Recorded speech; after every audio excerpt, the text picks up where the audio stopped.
Hey, it's Justin Harvey. Thanks for tuning in to the Anesthesia Success Podcast, where we take a close look at important topics pertaining to business, practice management, personal finance, and careers for anesthesiologists and pain management physicians. On this show, I work hard to take your critical questions straight to the experts. Thanks for listening. In this week's episode, I talked to my friend, Dr. Bonnie Koo. Bonnie is a physician and an entrepreneur, and she's someone with whom I'm going to explore the topic of building in autonomy into the life of a physician through business and entrepreneurship. Because as we've seen and we've talked about on the show, and we're going to talk about in this episode, everywhere we look for anesthesia and for pain, physician autonomy is under attack. And the more we can build in mechanisms to have external sources of income or other ways to be able to create a buffer between yourself and your need for money from one employer, the better off you're going to be, the more flexibility you're going to have, and the less stress you're going to have in your life. So thanks for tuning in this week. Stay tuned for episode 35. Hello, everyone. Welcome to episode 35 of the Anesthesia Success Podcast. I'm here with my friend, Dr. Bonnie Koo. Bonnie is a board-certified dermatologist, an entrepreneur, and a physician finance blogger with an important voice in the physician community. I'm really excited to have her here with us today. How are you doing, Bonnie? I'm doing great. I'm so excited to be with you today. Yeah, I'm really pleased to have you. And I've got to say to start off, I don't usually venture outside the specialty here for anesthesia and pain, but your story was so compelling and it addresses quite directly one of the major issues that I see today with physicians, that of physician autonomy and how it is dissolving everywhere we look and how you've really been able to intentionally build this into your life. And I'm looking forward to hearing your story and having our listeners learn from your experience. Awesome. Well, I'm even more honored now. Yeah, cool. So to start us off, just tell us a little bit about your background and how you came to your current vocational situation. Okay, well, I'll try to keep it short, but for those of you who don't know me, I'm a dermatologist, and I've been out of training now for, it's been, I guess, just over 4 years now. But to backtrack a bit more, I didn't go to medical school until I was 27. But I was always pre-med. So I was a biochemistry major in college. I went to college in New York City at Barnard College. And I was on track to apply to medical school and start right after graduation. But like life in general, sometimes things happen. So nothing bad happened. But basically, I actually got a really great job opportunity at Morgan Stanley. Now, most people think I worked in finance there, but I didn't. I was an IT person. Okay. But the reason why this job was amazing is, I was 21, 22 when I was a senior in college. And, I had sort of lower middle class upbringing. And so I never really traveled much. I never went on a plane. And so this job basically was like, well, the first 4 months are in London, England. Wow. And so I basically was like, sign me up now. No kidding.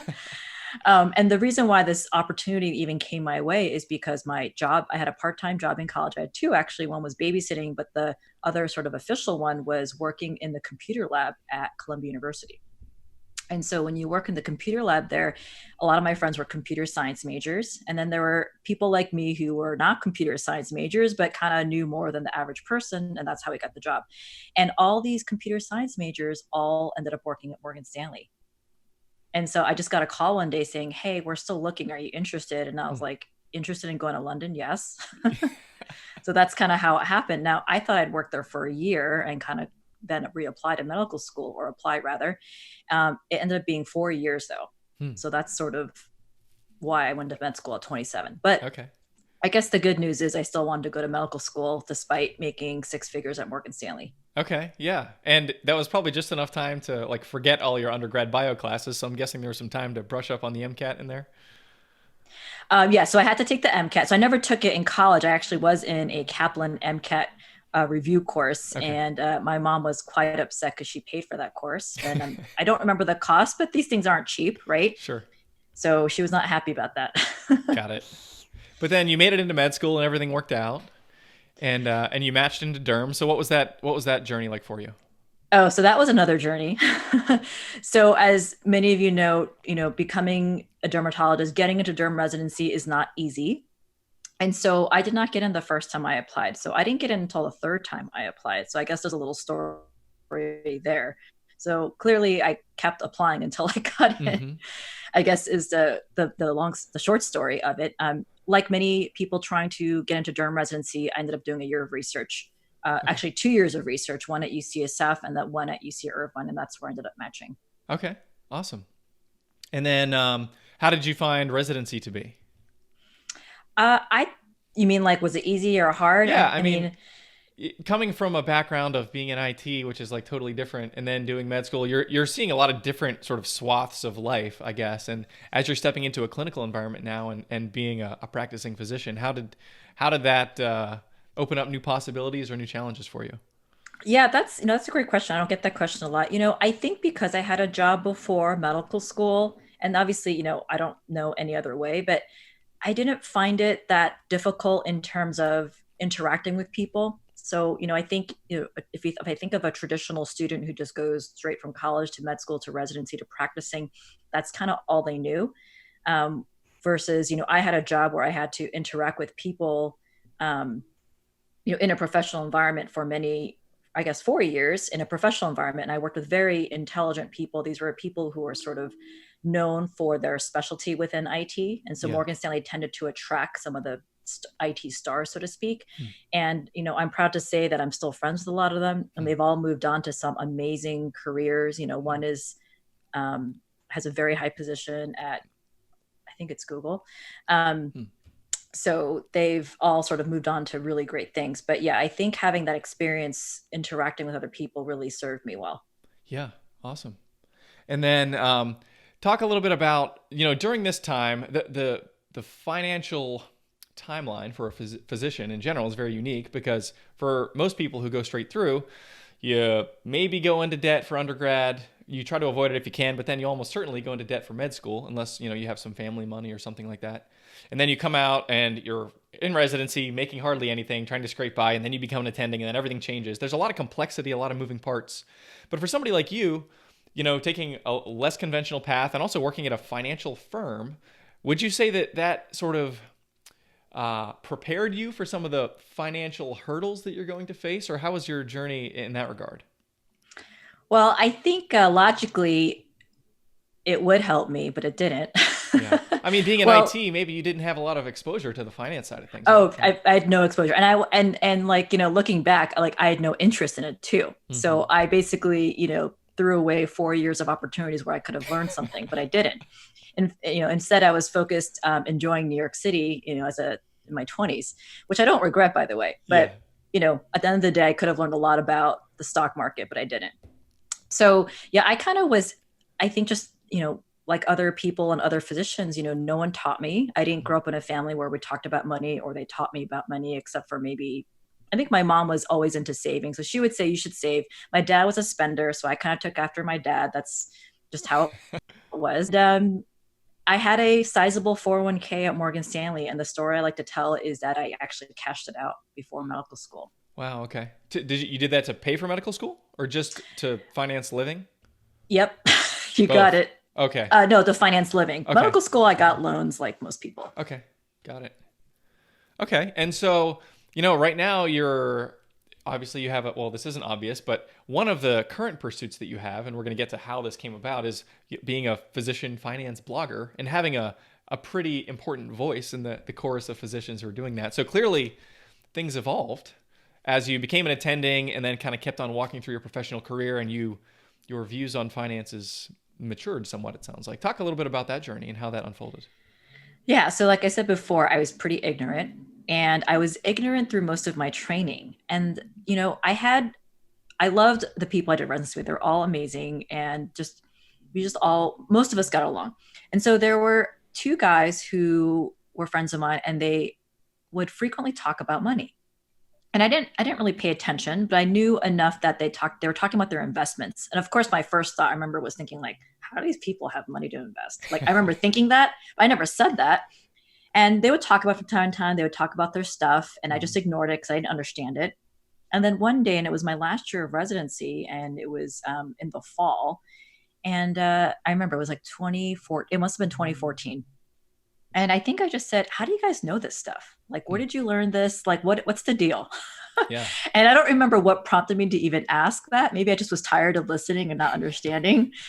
And they just kind of turned to me, and they're like, and they started telling me. And they said, and then they also told me to buy the White Coat Investor book, his first book. Now he's got two books. And for whatever reason, I did what they told me to do. I Okay. ordered it on Amazon. I'm pretty sure at Amazon Prime, then I think it's free for residents or students. And I got it like 2 days later, and I actually read it in a day. It's a pretty quick read, Yeah. and I'm a really fast reader. And I read it, and I think I kind of was like, whoa. Yeah.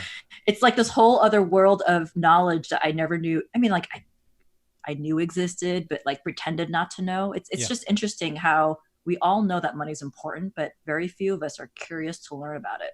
Yeah. And so there's probably some people in this audience who have like heard about White Coat Investor and thought, oh, you know what? That's something I should probably look into. But for people who aren't familiar, why don't you explain a little bit about what that is? Yeah, so the White Coat Investor is, a brand, and it was started by Dr. James Dolly, who's an emergency medicine physician, and he's a physician who writes about personal finance. His blog started in 2011. I don't think he was the first, but he was kind of the first to gain traction. And he wrote a book, and so he's, his mission really is to educate physicians on money so they don't make stupid mistakes, basically. Right. And so, uh, he kind of was a starting point. I mean, his book really started sort of my trajectory. So I'm one of those people that once I get into something, a topic, like I just inhale everything around it. So I basically inhaled his whole blog. I think I actually read almost every blog post at the time. So I haven't really kept up since. And I just started digging around, like, where else can I learn from? I discovered the Bogleheads. I mean, I just, Google, we live in a world now where you can find everything on Google. And Yeah, so that's right. I just found all these resources, soaked it all up. There's so much free information out there, Mm-hmm. ordered books, etc. And I also participated on online forums. So not Facebook, but like online forums like the Bogleheads and the White Coat Investor. He started a forum. And so I would ask questions. And so I just started learning. And during this time, you're transitioning from residency into attending hood someplace? Yep, you got Okay. it. And so talk a little bit about how you began to take this knowledge and even the questions you're starting to ask and say like, wow, how does this apply to my situation? Did things change quickly? Or, did it take a while for things to kind of trickle all the way down to your actual checking account? Or how did that evolve? Well, so I think it's so funny when I really think about what my life would be like now, or even that first year of attending hood, if I didn't know this stuff, like I kind of shudder because it totally could have gone a different way. But because I was armed with this knowledge and because I was so curious and interested in it, it was really, so my first job was at a large hospital. And so, as you know, large hospitals tend to have, really robust retirement offerings for their employees. So I was able to evaluate the benefits package, critically. And it wasn't the thing that was going to keep me from taking a job, because I don't personally think you should not take a job because they don't offer a good retirement plan. You take the job because it's a good job. And if they offer great retirement, that's just an icing on the cake. But Yeah. so I was able to evaluate and I was able to take advantage of it. So as you know, most attendings, we finish residency in July. A lot of us take the summers off. I started the end of August, so it was basically September 1st, which means I have just over a quarter to kind of like fill up my buckets of accounts, so to speak.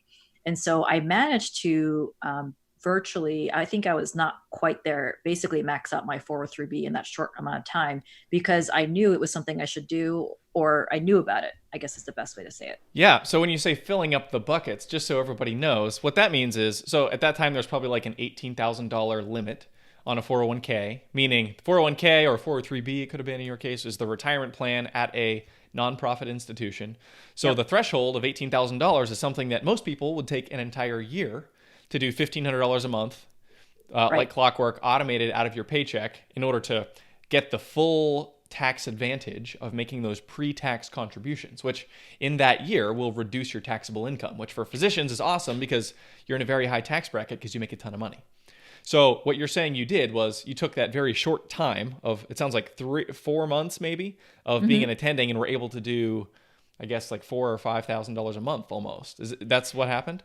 Yeah, I don't think I did the full amount, but it was very close. And, Okay. I was living in New York City, which, as you know, is a very high, not just state tax, but city tax. That's And right. so it just like was a no brainer for me to do that. Cause like, I'm either going to pay the government or I'm going to pay myself. Yeah, that's right. So that's kind of how I saw Yeah. it. And then, from there, it sounds like that was a significant shift for you from the way that you had handled you went from spending down your 401k to live it up in New York to quickly ratcheting up your savings as an attending. So that sounds like a real fundamental shift. Yeah. And, I think what made it easy for me and doable for me is I'm one of those people, like if it's out of sight, it's out of mind. Hmm. And so that's what I loved about the employer plans is it just comes out of your paycheck. So I don't even have a chance to like spend it first because I still consider myself, I tend to spend money. Yeah. So this is like, it was like an easy way for me to not spend it.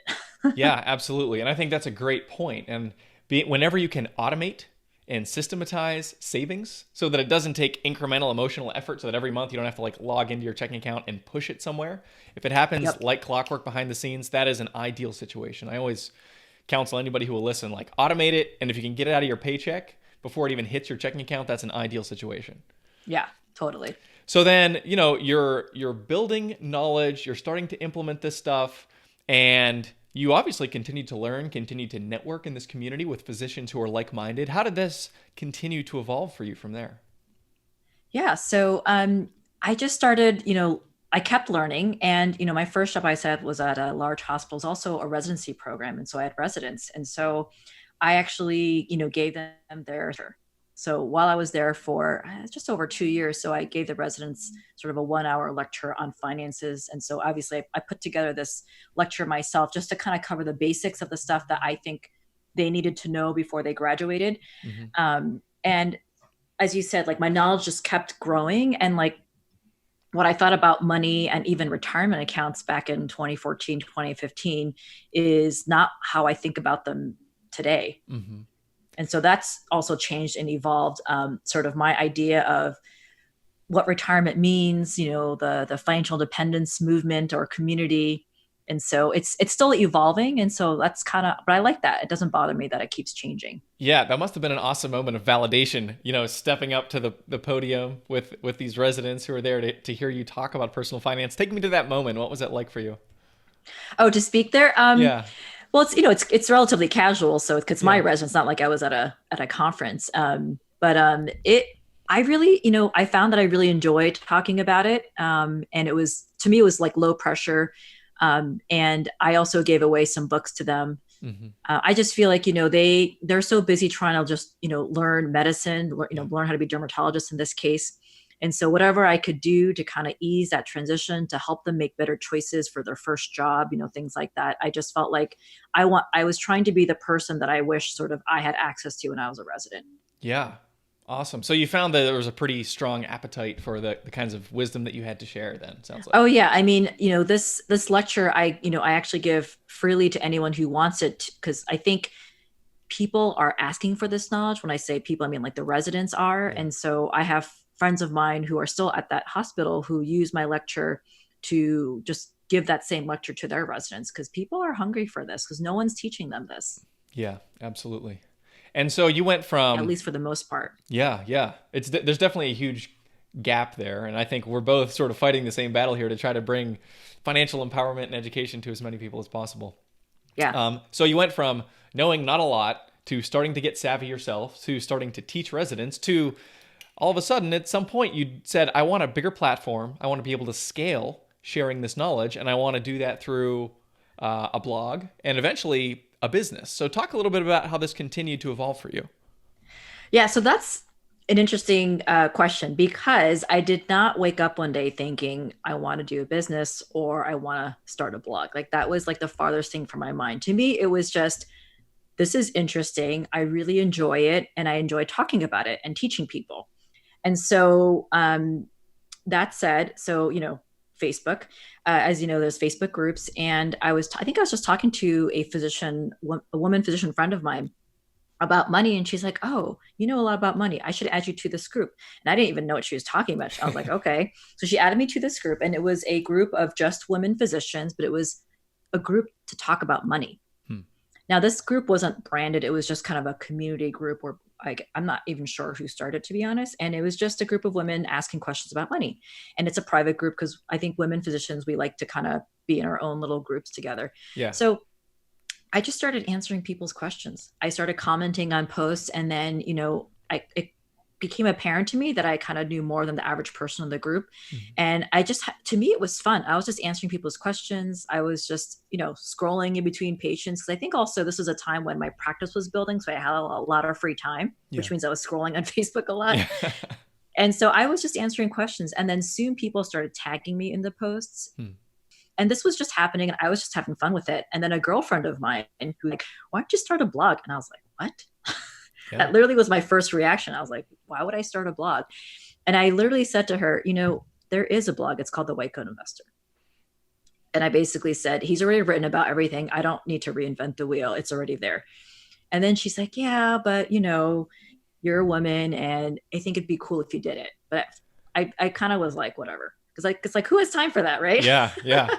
And it's not something I was interested in doing. But eventually, I'm not even sure what made me change my mind. But I think it had something to do with, the same types of questions tend to come up in these groups. And as you know, the way Facebook groups are, it just keeps, new posts keep happening all the time because people don't necessarily, it's not a forum where you can kind of search things easily. Yeah. And then I was like, if I wrote a blog post to answer the common questions, I could just link the blog post. So I don't have to keep writing out the same sort of paragraph each time. Yeah. So then I thought, okay, I could do that. And, mind you, this was before I had a child. So meaning I had more free time. Yeah. So I started a blog. From a timeline standpoint, is this like 2015, 2016? Oh, gosh. 2016? Okay. I think.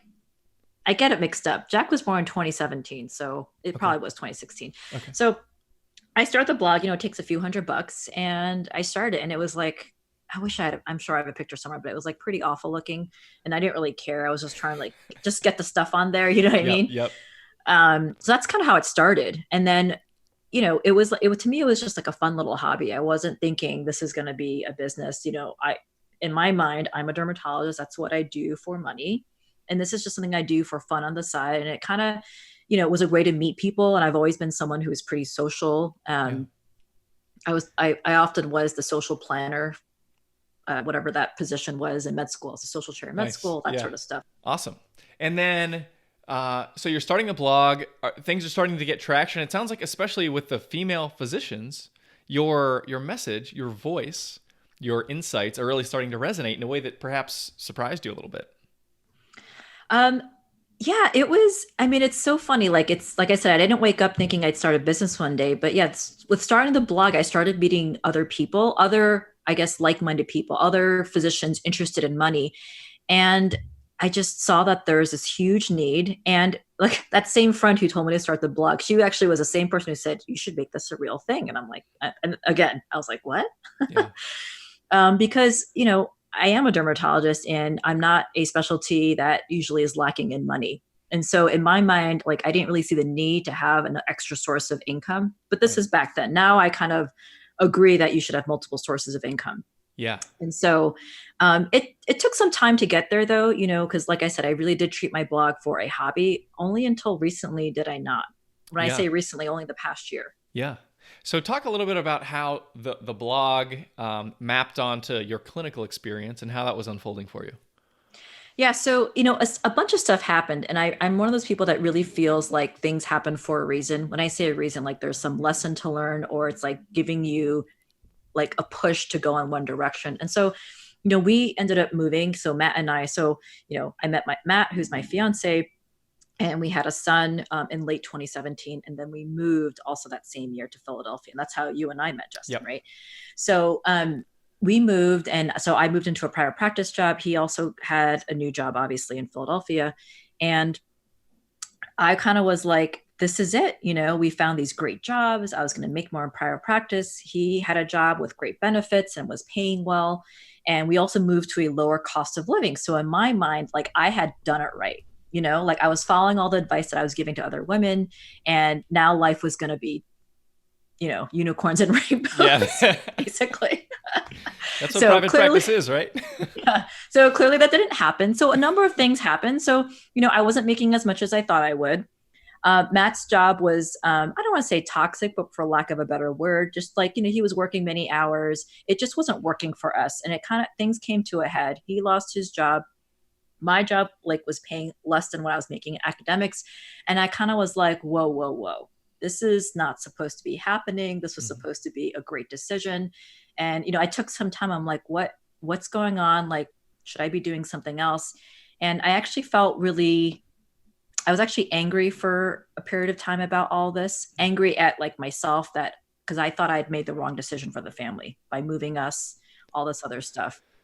And so that's actually where I decided, well, it's up to me. Like, I'm responsible for my life. Nobody else is, not my employer, not Matt or even his job. And I kind of was at this crossroads. I either had to start my own practice. Basically, I was like, I need to do something. Yeah. So I was either going to start my own practice as a dermatologist, or I was going to start a business. And I chose the business, clearly. And part of the reason was I like the fact that it didn't have to be tied to a physical location, because I think my past is, let's just say I've moved a lot. And so I think I'm allergic to making a commitment to a physical location. Yeah. And so I thought, starting a practice is probably not a good idea, because if I want to move in a year, I can't. I mean, you can, but it's like a lot harder when you own a practice, right? Sure.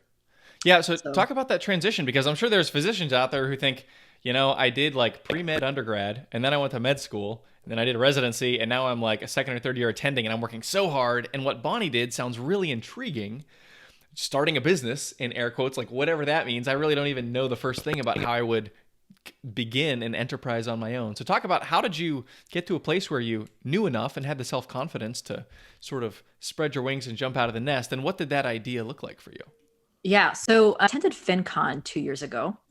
And it was 2 years ago. And I almost didn't go. So I bought a ticket and then I actually sold it.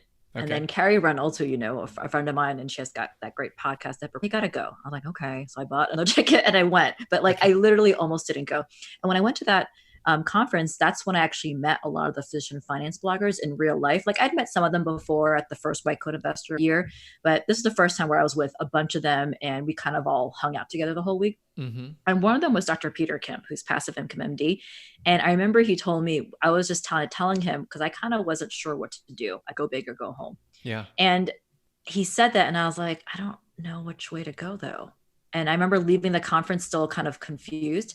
And around the same time, actually a few months earlier, I a life/business coach. And so I think between Peter Kim, working with my coach, who I still work with, she helped me sort of make that decision. So, my coach doesn't tell me what to do, but she sort of just asked the decision on my own. And so I just was like, well, why not? Yeah. Why not try this? Like, and if I'm going to try it, let's like go all in. Let's not just do this like, half-baked sort of thing. And so I just one day, and I haven't looked back, although, when the going gets tough, believe me, the part of me is like, I could just go back to being a full-time. Yeah. So I have also, and for people who don't know, Fincon, we've talked about that a few times on this podcast. That's the conference for financial content producers. So it's like a big nerd fest of a bunch of like, YouTube stars and bloggers, and I go there to network with some people like you and other financial planners. And there's a cohort of physician financial experts like yourself that go there as well. And it's a really cool meeting of the minds, a really unique community. And I also had the chance to meet Dr. Peter Kim. Shout out to the anesthesiology community, who's out there on the West Coast doing great things with real estate. I'm actually hoping to potentially have him on a show here in the future. But I found that conference and the people there and the energy there similarly has been really inspirational to me as I, branch out into the podcast and do other things that are not a natural fit for me. So as you're walking through this journey and it's starting the business, were there any other people that played a key role for you in giving you the confidence and the technical insights that you needed to be able to launch your business? And then talk a little bit about what is your business exactly? Yeah. So, that was Fincon of that year. That was 2 years ago. And so just for those who don't know when Fincon is, it's usually September-ish each year. So we're talking, fall that year. And so, the year finished. And so we're talking, I just decided like, if I'm going to do this business thing, I don't know anything about business. And I was not someone who ever thought I'd ever be an entrepreneur. In fact, I thought that was like for the really smart people and creative people. And I'm not, I'm just someone who takes orders. That's kind of how I saw myself growing up. Like, the doctor says, I can't do that. It's for the smart people. Because I'm someone who's really good at taking, let's say, following instructions. Yeah. Okay. That's why I like going to like Orange Theory or having a personal trainer, because I just do whatever they tell me to do and I'll exercise, but left to my own devices, I can't do it. Yeah. So anyway, so I was like, who am I going to learn from? And I don't even know how I found her, but I discovered Amy Porterfield. And for those who are not familiar, she's an online marketer and she teaches entrepreneurs, how to create digital courses and how to build their email list. and gives a lot of mindset inspiration as well. So I started learning from her. I bought her courses, and I basically, I call 2019 the year of my entrepreneurship residency, so to speak. I kind of Nice. dove into all these courses and conferences on how to be an entrepreneur, the mindset piece, and then obviously the strategy as well. That's what I Awesome. did this year. Okay, awesome. And so mindset is so critical, especially in business. This is something that personally I've been going down the rabbit hole of like understanding mindset and understanding what it means to like strengthen your own sense of self-confidence by understanding the things that you're really good at and pressing into those things and allowing your strengths to define the activities which you pursue. So talk a little bit about what does it mean for you to pursue maturing your mindset as a physician who's really good at, clinically, but maybe doesn't know anything about business and having to stretch yourself. And a lot of that happening up here between your ears. Yeah, so that's another thing we don't learn. So, money, and no one teaches us how to manage our mind. Mm-hmm. And one thing I'm learning is, our brain is our biggest asset. And so, like I said, I did a residency in entrepreneurship, but I guess the residency also in learning how to really harness my brain, because that's really so basically I invested a lot in myself. So working with my coach, her name is Sunny, that has been crucial to really sort of learning how to manage my mind. And when I say manage my mind, I mean just sort of like learning how to be a third party observer of what I'm thinking and Mm-hmm. sort of questioning the thinking that I've been having. So it's so easy to say, oh, business is hard and it's never going to work. And it's so easy for me, especially as a dermatologist, to say, well, why bother? Like, why even do this? Like, don't do this. It's just go back to being a doctor. And there's obviously being a doctor is a great profession. So nothing, against that. But it was, I think I also just wanted to push myself and see what I was capable of. And, the more I learn about myself, the more I see that this, and so going back to sort of what I do is, I feel like my job, besides, treating patients in terms of skin conditions, my job is to really teach other women physicians, and I focus on women, but, it's applicable to men as well, Mm-hmm. teach women physicians how to use money as a tool versus, money using them. So I think a lot of us feel like we don't have a choice around money. Like, if only we had more money, then we could do the things that we want. And so really teaching them that money is a tool that they can actually have under their control versus the other way around. Yeah. And so I So feel talk a like, little bit about your business model because, people are listening and saying, okay, she had a blog and now we're talking about a business and apparently she's making money from it. When did that transition happen? And how do I, think about potentially either replicating that or doing my own type of thing like that? yes. So one thing I've learned is that money comes from value. And so I don't think you and I have ever talked about that, Justin, have we? I don't know, but it sounds like a topic near and dear to my heart. Yeah. So one thing I learned with all this stuff I've been learning, and I can't even remember like where that phrase came from, but one thing I learned is money comes from value.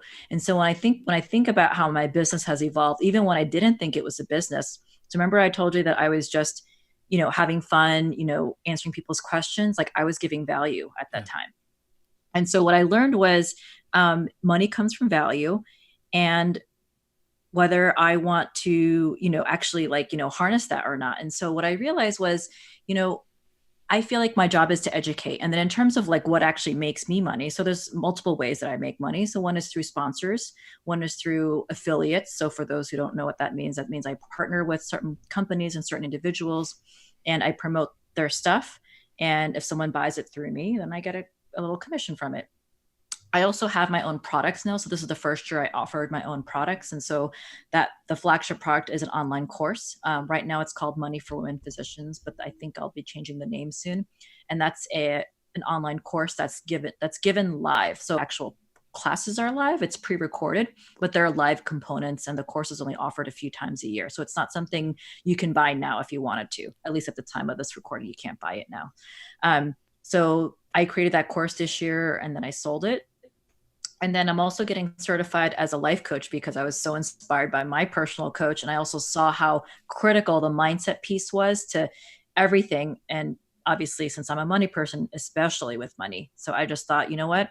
I will become a better educator, I'll become a better teacher if I learn how to be a coach as well. And so I'm currently getting certified. Awesome. So I really, there's a few things I want to unpack here. I think this is Yeah, really yeah. interesting. So you said, money for women physicians. I'm curious, how have you approached, finances for female physicians in a way that you think might be like, somebody might say, how is it different if you're a woman versus if you're a man? What types of things have you found as you've developed this content and had all these conversations where your voice, your approach, your techniques, whatever, has been a little bit different than maybe what we might see on some of those other uh, physician finance blogs that are Yeah. run by men? So my material isn't like unique to women physicians. It's unique to, I guess, higher earning women who may or may not be in partnerships or have children. So you don't have to be, a mom to take my course. The reason why it's only for women physicians is because, like I said, my course is sort of given in a live format. Part of that live thing is a private community. And so at this time, the private community is only open to women physicians. And the reason why I chose that, and it possibly can change in the future, is, women physicians feel they're able to be sort of more authentic and vulnerable when they're only around other women physicians. It's not an elitist thing. It's just like a privacy thing. Mm-hmm. I think physicians also just feel like we get each other. So that's the reason why it's specific to women physicians. But the material itself isn't like super specific. I think I talk about topics that some of the other, bloggers don't address. For example, prenuptial agreements are in the ASIPP protection section. Yeah, yeah. For example, and I talk about it. And I, really, obviously, I think it's a requirement for all people to get. But so I talk about topics that maybe some other, bloggers aren't talking about as much. Yeah, totally. So to go back to one of the reasons that I'm so excited to be having this conversation with you, Bonnie, is physician autonomy is, as I mentioned before, kind of under attack. And I think in all the different specialties, there's unique flavors of what that looks like. And in anesthesiology, it looks like consolidation and big groups buying out little groups, and either big private or like public companies snapping up groups of physicians that have very intentionally created a business and a lifestyle for themselves and for the hospitals or other sites of service whom they serve. They've cultivated that. They've worked hard at it for a long time. And then when there's a regime change in an acquisition or in a merger or whatever, there's cultural issues that are manifest, i.e., you don't have the kind of power and control in that seat at the table with the hospital whom you're serving. Now you're kind of answering back to corporate, and those dynamics can change. And there's this loss of autonomy. Or in the context of pain physicians, some of those similar dynamics exist with consolidation. If you only work for one practice, you have one income stream, you're sort of beholden to your employer. And if your job evolves over time in ways that you don't like, you're going to lose that power of self-determination if you don't have other income streams. If you're financially independent, or if you have multiple income streams, then you can say, you know what, I don't want to do this, so take a hike, or I'm going to go do my own thing. So talk a little bit about, for you, how you're expanding into business and expanding into these other ventures of starting a course. And I know you're talking to Dr. Kim, so maybe real estate could be a part of this. How has this changed the way that you see your vocation, and how has it changed the way that you think about your life and think about freedom and think about your ability to travel and other things like that? Oh, that's an awesome question. Well, first, I will say dermatology is experiencing all those things you mentioned that for anesthesia, for sure. Like lots of practices are being bought up by large private equity groups. And so that definitely is, I think, a problem. And so it's, it's more challenging for the solo, practitioner who wants to sort of hang their shingle and just, they want to do a good job seeing patients. And so that's definitely one of the reasons why I decided to, go towards like starting, this business versus starting a practice. Mm-hmm. Just medicine is changing and so many things are not under, my control for sure. Yeah. And I just thought with this business, I would have more control. And that's just kind of how I see it. Just like you said, like I wanted freedom, and there's financial freedom, obviously, which, I'm not traditionally financially independent, by the current standards. I just wanted autonomy and freedom over my time. And that's really what it came down to. And when you're your own boss, like everything's up to you, which can be good or bad. So for the right person, it's good. For the, there are people who rather be an employee. And so for that type of person, this wouldn't maybe not be the right move. But to me, I saw it as an opportunity to control my schedule. And I'm still learning like how to best do that. So Yeah. And so I know something that you've talked about that we've talked about together actually is locums. So I think for anesthesiologists in particular, a little bit less so for pain, but anesthesiologists have a great opportunity for locums to travel around to places where anesthesiologists are needed. And by the way, they're desperately needed almost everywhere. yep. And you can take this very specific skill set that you have, which you can earn a lot of money on an hourly basis, and go and sort of parachute in somewhere as for like a short or intermediate term engagement, and use that to make a lot of money while you're traveling around, living somewhere different, and just sort of shaking up the mundane rhythms of life. So talk a little bit about how locums has played into your grand plan and how you envision it maybe playing out into the years to come. Yeah. So, that those jobs I mentioned in Philadelphia. So when we decided to sort of, pivot, when I say pivot, I mean, we left Philadelphia. Now we live just outside of New York City. I wasn't thinking of switching to locums, but it's funny. I kind of think about that Morgan Stanley job. It just opportunity just came up. And like I said, I'm someone who feels like when you're just like open to things just appear. Like I Yeah. firmly believe that. And I think just I was just open to something changing. And I don't even know where this came from. It must have been an email. And it's so funny because wasn't that long ago. We're talking 6 months ago. Some emails came up saying locums in Seattle for the summer. And I'm like, oh, that sounds cool. Hmm.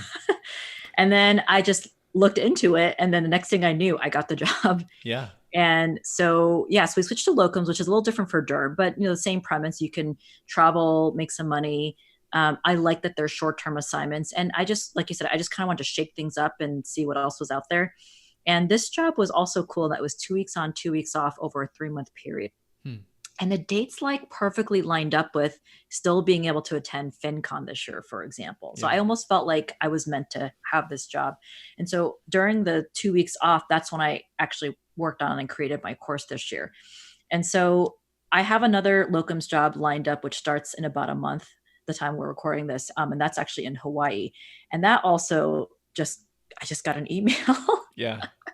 And it wasn't an email from a recruiter. It was actually an email from a former co-resident of mine Ah. who knew that I had changed to locums. Hmm.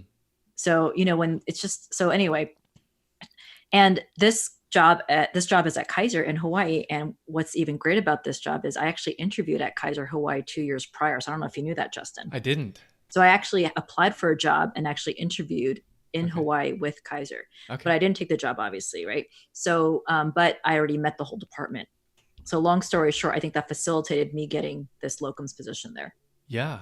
Awesome. So it sounds like when you're willing to be open to these types of opportunities, instead of being stuck in New York City in December or January, you can take some time, go to Hawaii, be working full time or maybe most of full time. What's your schedule like in Hawaii? It is full time, so it is Monday through Friday, but because it's over the winter holidays, there's quite a few days off there. Yeah. And then have the flexibility, all the perks and flexibility that comes with being in a beautiful place for a really cool time. Yeah, and as you know, locums is great because they pay for your stay and you Yeah. get paid to work. So yeah, so basically I got paid to live in Seattle during the summer, which is the best time of the year to be there. Yeah. Now I'm getting paid to live in Hawaii during the winter. Yeah. So that's not so bad. This is a great commercial for locums, actually. So for anybody listening, I'll just mention this. I'll link to in the show notes some of the resources we've mentioned. So Amy Porterfield's resources and some of the other, we've talked about locums before, and some other things that have come up. So anesthesiasuccess.com/35 is going to be this episode. And you can find all the show notes, all the things that we're talking about. If you're interested in exploring more what locums might look like for you, definitely want to check that out. So Bonnie, really appreciate your time today, and I want to sort of wrap things up here. As you look back over all the things that have happened for you or that you have gone after, are there any developments where you're like, that was a catalytic moment for me? This was something that when that happened that set me on a new trajectory? Because it sounds like you're somebody who is always open to new opportunities, even there's an intellectual curiosity that you have that I think in large part contributes to your willingness to learn new things outside of your primary domain of expertise. So how has that sort of played out? And were there any one or two maybe big moments for you over the last handful of years? That's a great question. I've tried to remember these big moments, and I don't think it was one moment. I think it was like lots of little moments that sort of like ended up adding up into a big moment. So I think exactly what you said. I've always been curious, and I think that's just a trait that I've always had. And I've just sort of, been open and, open to having a coach, for example. And so that's something I think, many people don't even know that's type of thing even exists. Being open to that. And then at first I wasn't paying for her services, but now I do pay her, and just showing up to my coaching calls. I know it sounds kind of like stupid, but like I actually, do the work, so to speak. And I'm also willing to get uncomfortable. And when I say uncomfortable, I mean, there were definitely days or even periods of weeks where it was really uncomfortable, where it would have been so easy to quit and just go back to doing something else that was quote unquote easier. Yeah. And so I think the willingness to be uncomfortable, but also sort of knowing that something better is on the other side of that. And so that's what's kept me going. Yeah, awesome. And so if there's somebody listening out there who says, I want to just have like one or maybe two to-do items to begin to push in the direction of what Bonnie is building, to be able to have, maybe it's the self-confidence to start getting out of that comfort zone, to start pushing in a new direction, to start building autonomy, building multiple income streams, building some flexibility into life. What might you recommend as far as first steps? Yeah, well, the first thing that came to mind when you asked that question was actually to listen to the Life Coach School podcast. So it's called the Life Coach School podcast, but start from episode number 1. There's like over 200, not saying you got to listen to all of them, but just start with number 1, listen to the first 2, and then you can kind of skip around. That's the podcast by Brooke Castillo, and that's the Life Coach School that I'm training with. Okay. And so you'll learn how to manage your mind a little bit. And I think it starts with that. Awesome. Cool. Well, we'll wrap it up with that. Dr. Bonnie Koo, thank you very much for joining us on the Anesthesia Success Podcast. Thank you so much for having me. If you liked what you heard this week, head on over to anesthesiasuccess.com, where you can find more content and free resources to help you build a successful career in anesthesiology and pain management. If you wanted to leave a review in iTunes, I would also really appreciate it. Thanks for using some of your valuable time to join me today on the Anesthesia Success Podcast.